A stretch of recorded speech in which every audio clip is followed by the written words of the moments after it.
Այսօր կզրուցենք Ուժեղ Հայաստան կուսակցության անդամ, քաղաքագիտության տեխնացու դիվանագետ Ալեքսանդր Սարգսյանի հետ։ Ալեքսանդր, բարև ձեզ։ Բարև ձեզ։ Մենք միշտ մեր ինտերվյուների շարք սկսում ենք ավելի անձնական հարցերից ու ուզում ենք որպեսզի այն մարդիկ, որ մեզ դիտելու են, ճանաչեն ձեզ։ Դրա համար մի քիչ կպատմեք ձեր մասին։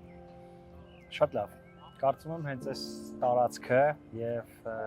որտեղ ենք մենք հիմա գտնվում, ինչ-որ մի բան արդեն ասում է։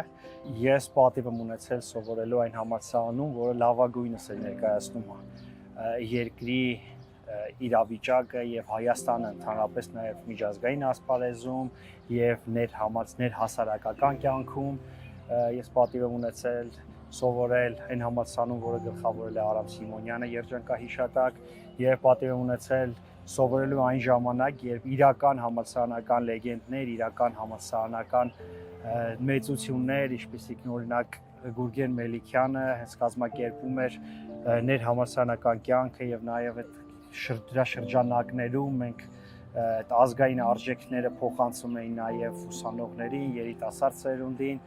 եւ ուրախ եմ նաեւ որ ինչ-որ առումով նաեւ ներգրաված եմ եղել այդ հասարակական կյանքում եւ նաև անձամբ ես եմ փոխանցել նաև իզնից եկող սերունդներին, հետագայում նաև արդեն դասավանդելիս իմ ուսանողներին, բարձանք է լինել են համալսարանի մի մասնիկը, որը պուրակներ էր կառուցում Արցախում եւ համալսարանի 90-ամյակի եւ 100-ամյակի հենց պատիվ եմ ունեցել երկու առիթներով էլ լինել եւ կազմակերպիչների շարքում եւ շփվել այդ մարդկանց հետ եւ վայելել ուղղակի այդ մարդկանց ներկայությունը։ Որն էր այն պահը կամ իրադարձությունը, որից հետո հասկացաք ուզում եք ներգրավել քաղաքական գործընթացներում։ Նորից անդրադառնամ համալսարանից եւ հարցի պատասխանը սկսեմ համալսարանից։ Իմ համակուրսեցիները եւ այդ տարիներին քաղաքագիտության բաժնի ուսանողները կարծում եմ շատ լավ են հիշում մեր առաջին դասախոսությունը քաղաքագիտության բաժնում Պարոն Բալյանի կողմից հենց կոչվում էր մուտք քաղաքականության աշխարհ։ Իհարկե դա մի քիչ այն մուտքը չի, որը հիմա է, այսինքն այդ ակտիվ process-ների մասնակցելը, դա հենց քաղաքագիտության հիմունքների առաջին դասախոսությունն էր, որ լսեցինք եւ որը տպավորեց։ Հետագայում արդեն շարունակելով ուսումս, նաեւ մագիստրատուրայում եւ ասպիրանտուրայում, դրան զուգահեռ նաեւ ասպիրանտուրային զուգահեռ սովորել եմ դիվանագիտական ակադեմիայում։ Դրանից հետո անցել եմ դիվանագիտական աշխատանքի, բնականաբար ունենալով սահմանափակումներ քաղաքականությամբ զբաղվելու։ Սակայն արդեն 21 թվականին, երբ հրաժարական ներկայացրեցի եւ լքեցի դիվանագիտական ծառայությունը, դրանից հետո միշտ ակտիվ եմ եղել քաղաքական եւ հասարակական գործընթացներում, տարբեր ձևաչափերով, մասնակցային տարբեր ֆորմատներով։ 24-25 թվականին արդեն կրթություն ստանալով Միացյալ Նահանգներում ինչ պասիվություն եմ ունեցել, քանի որ երկրում չեմ եղել։ Դրանից հետո արդեն վերադառնալով, նաև տեսնելով երկրում իրավիճակը, նաև տեսնելով ովքեր են նոր հայտ ներկայացնում եւ ինչպիսի ուժ է հայտ ներկայացնում քաղաքական դաշտում, կիսելով արժեքները այդ մարդկանց հետ, որոշեցի միանալ այն ժամանակ դեռ մեր ձևով շարժմանը եւ եղել եմ մեր ձևով շարժման ձևավորման հիմքում։ Դրանից հետո արդեն երբ որ Ուժեղ Հայաստան կուսակցությունը ձևավորվեց, հանձնում եմ Ուժեղ Հայաստան կուսակցության անդամ, համոզված եմ, որ Ուժեղ Հայաստանը հաջողելու է իր գաղափարներում, իր գործունեության մեջ եւ շատ շուտով մենք ունենալու ենք իրոք Ուժեղ Հայաստան եւ հաջորդ վարչապետ Սամվել Կարապետյանի գլխավորությամբ մենք ունենալու ենք մեր երազանքի երկիրը, որը պատվով կարողանալու ենք թողնել մեր սերունդներին եւ մեր զավակներին։ Ուժեղ Հայաստանը ուժեղ պետություն կառուցելու մասին է, ձեր ընկալմամբ դա ավելի շատ անվտանգության պետություն է, թե ժողովրդավարական պետություն եւ արդյոք այդ երկուսը համատեղելի են։ Ձեր հարցում արդեն պատասխանը նաեւ ինչ-որ առումով հնչեց։ Ուժեղ Հայաստանի թե շատ կարճ ասենք, նաեւ հարցից բխեցնող անվտանգ ժողովրդավարություն է։ Ուժեղ Հայաստանը պետք է լինի բնականաբար մեր տեսլականում, բնականաբար ժողովրդավարությունն է, որտեղ մարդու արժեքները, խոսքի ազատությունը, իրավունքները, դրանք այն գաղափարներ են, որոնք պետք է լինեն հասարակության հիմքում, ձևավորեն նաև հասարակությունը։ Իսկ անվտանգությունը Հայաստանի համար կենսական անհրաժեշտություն է եւ պատահական չի, որ ուժեղ Հայաստանի ներկայացված ծրագրերը երկու մեծ ծրագիրը, որոնց պրեզենտացիաները եղան եւ համոզված եմ, որ հետեւել եք,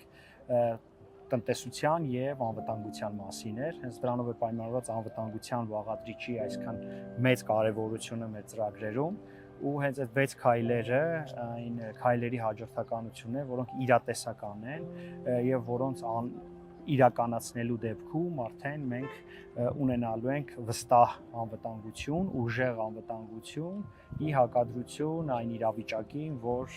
հիմա տիրում է երկրում։ Այսինքն եւ տնտեսական եւ անվտանգային քայլերը իրանք մեկը մյուսին փոխլերացնող են, նրանք նաեւ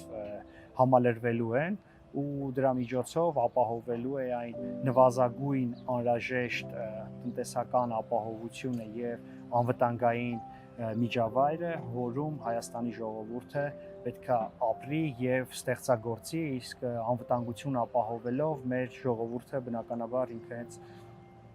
կարող եւ ստեղծագործ ժողովուրդ է, որին ուղղակի անհրաժեշտ են պայմաններ, ինչից ելնելով արդեն համոզված եմ, որ մենք մեծ բարձունքների ենք հասնելու ազգովի։ Ձեր կարծիքով Հայաստանի հիմնական խնդիրը այսօր իշխանության թուլությունն է, թե ինստիտուտների բացակայությունը։ Երկուսն է շատ մեծ խնդիրներ են Հայաստանի համար։ Նախ սկսենք դրանից, որ ինստիտուտների բացակայությունը արդեն հանգեցնում է այն իրավիճակին, որ դառնում է անձակենտրոն, կառավարումը դառնում է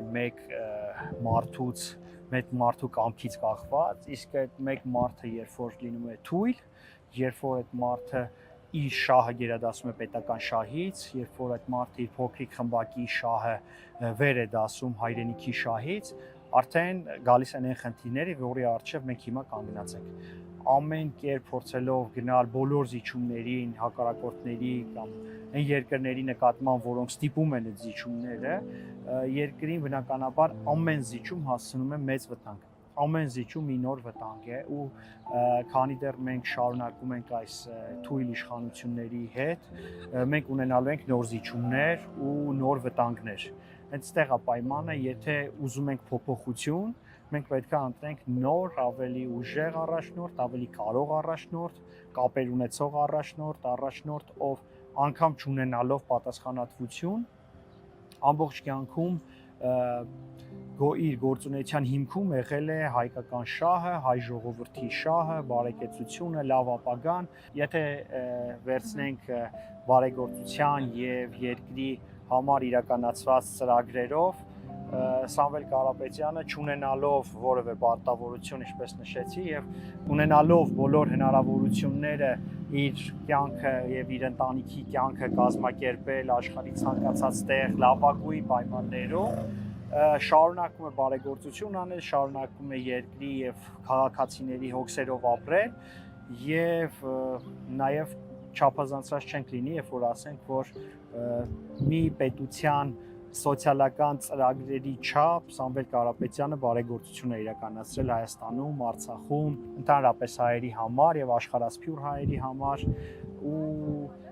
կարծում եմ ժամանակն է, որ Սամվել Կարապետյանը պետք է ստանձնի պատասխանատվությունը։ Ձեր կարծիքով Հայաստանը այսօր ավելի շատ վտանգ ունի արտաքին սպառնալիքներից, թե ներքին կառավարման սխալներից։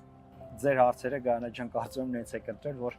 այս երկընտրանքը, որ առաջարկում եք, երկուսն էլ լինում են պատասխանի հիմքում։ Հայաստանը գտնվում է այն տարածաշրջանում, որտեղ արտաքին սպառնալիքները տակներև են, այսինքն երբ որ հարցումներ են կանում կամ երբ որ վերլուծում ենք իրավիճակը, բնականաբար արտաքին սպառնալիքները Հայաստանի շուրջ ձևավորված շատ մեծ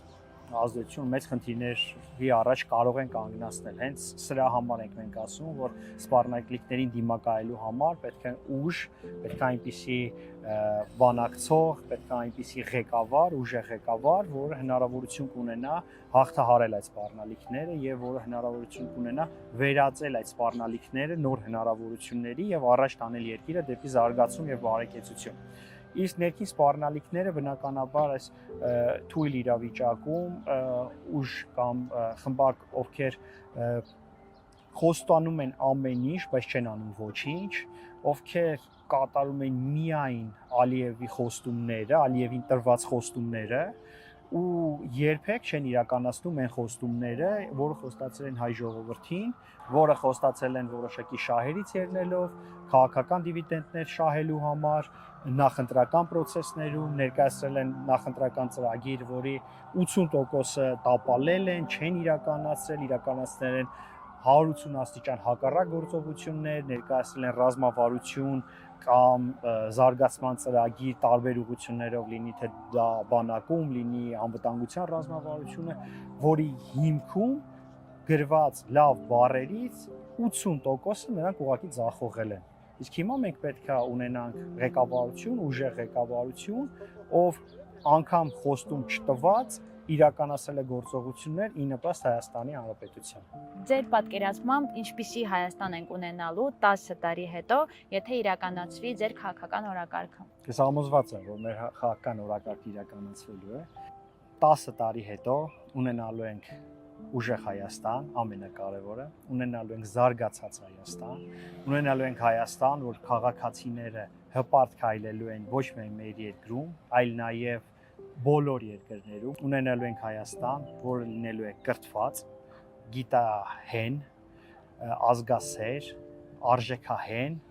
եւ ունենալու ենք հասարակություն, որը համաշխարհային մակարդակում արդեն ունենալու է իր ասելիքը, ունենալու է իր խոսքը,